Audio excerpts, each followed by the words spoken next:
So I saw the movie, which we'll get into. I'll share my thoughts a bit later.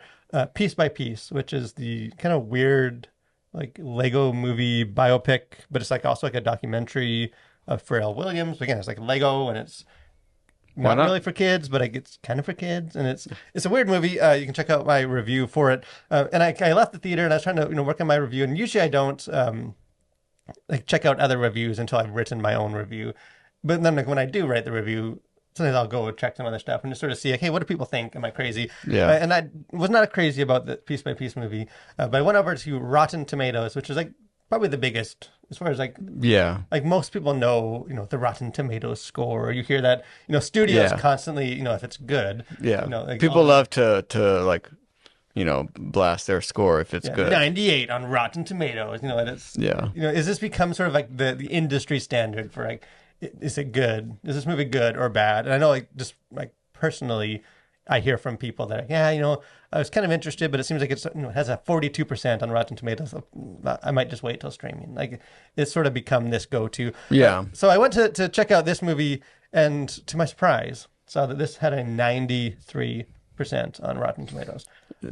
Have you ever been so out of touch with I mean, I like to other think critics? that the critics are out of touch and that I'm like ahead of the game with my insights on film. Could be. Time will tell. But I was like, oh, like I'll be honest. I was like, did I miss something? Like, like I don't necessarily care if I line up or if people agree with me or not. I just sort of share my opinion, and it's like, but if that like 93% is pretty high. Like, Yeah. it seems like a lot of people are praising this movie. Like, did I miss something? And the answer to that is no, I did not. Because if you dig into the numbers a bit, actually click a couple things beyond that score, you find out that the average score of those reviews was a 6.5 out of 10. So That's 65% if you're keeping track. yeah, which is probably around like where my review would have been. Like, Yeah, yeah. If we don't do numerical scores, and the reason there is that discrepancy, I think there continues to be, despite like Rotten Tomatoes being such a like just omnipresence in sort of the film conversation, people just don't get how it works. Like there's not Because how it works is because stupid. how it works is very confusing.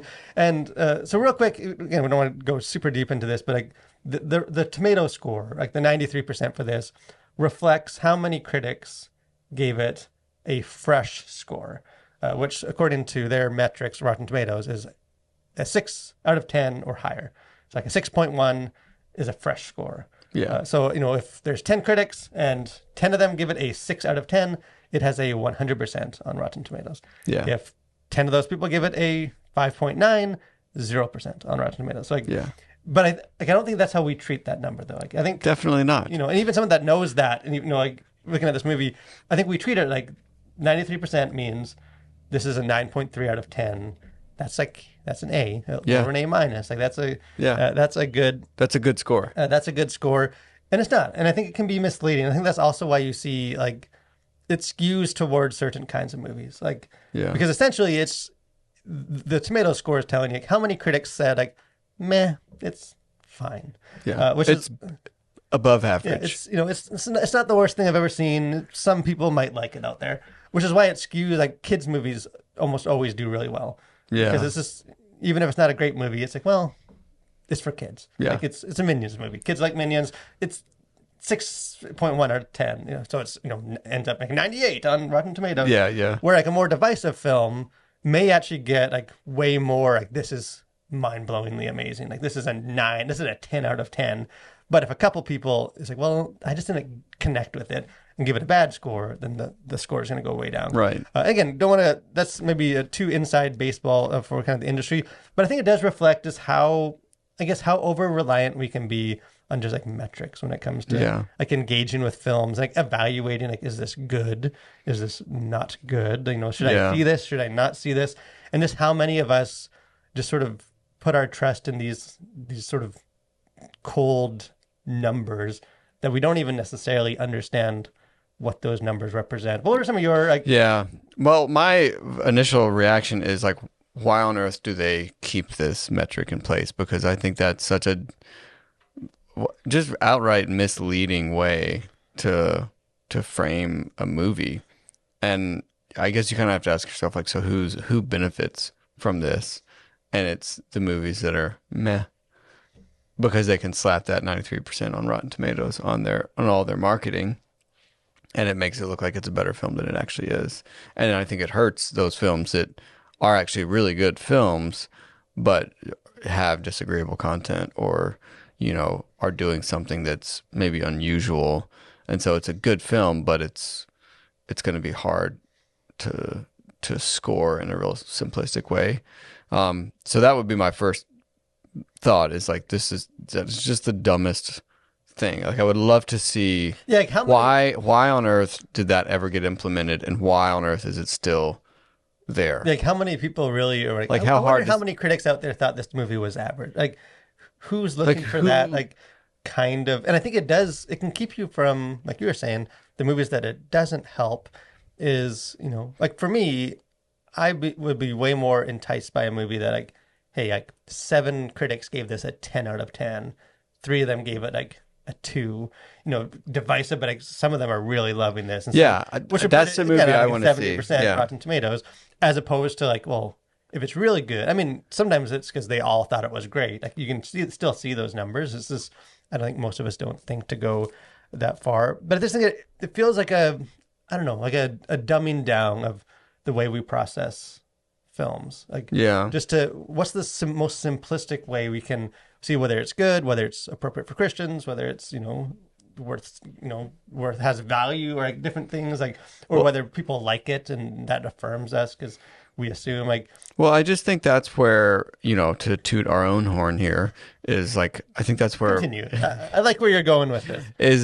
Is where, like, actually reading or watching actual reviews of movies from people that, like, you've come to at least understand their point of view in most cases. So, like, for what you do, I think reading your review or watching your review on a particular movie is going to be way more informative and insightful than just saying, like, was it a 2 enthusiastic thumbs up, or was it 4.5 out of 5 stars?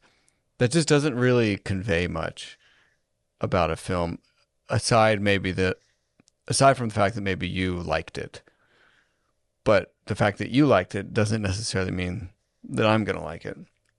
And so I just think it's weird that we even have, like, critic scores or, like, audience scores for stuff, and, like, not to be all burn it all down type, but it just doesn't seem very helpful when it comes to, like, thinking about movies and art. Yeah, and if you go back to, like, the initial reviews we used to do here at the Collision, like, we did do some of that. Like, I used to do, well, because that's sort of what everybody did. Yeah, sort of, you do reviews, I guess you got to have, I think the template we had on the website was, like, had a starred review, and I guess you got to use that. And, like, it's, like, I just hated doing it. Like, I would agonize over, like, because I didn't think of my review in that way. Like, I didn't think of, like, as I'm watching, this feels like a 3.65 out of, like, I was thinking, like, hey, there's stuff going on here. I want to join that conversation about this film. And, like, some things don't work, some things do work, and some movies I enjoyed more. I think were better made, but then trying to filter that down, condense that into, like, out of 5 stars score, and, like,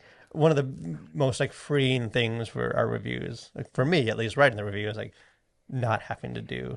Yeah. When we just decided, like, we don't need that. Like, that's not helpful. Like, I think what's more helpful is just sharing, having a conversation about it. I think I try and equip people to, like, be able to approach it on their own, and, like, be aware of this. It didn't bother me, but I think it might bother you, or this thing is an interesting thing, or this just didn't seem like it was working for me the way it was constructed, and, like, kind of engaging with art or films in that way, rather than just sort of like, well, it says this website with some bizarre, weird metrics of it's like 90 says this, therefore 93% of critics thought it was slightly above average.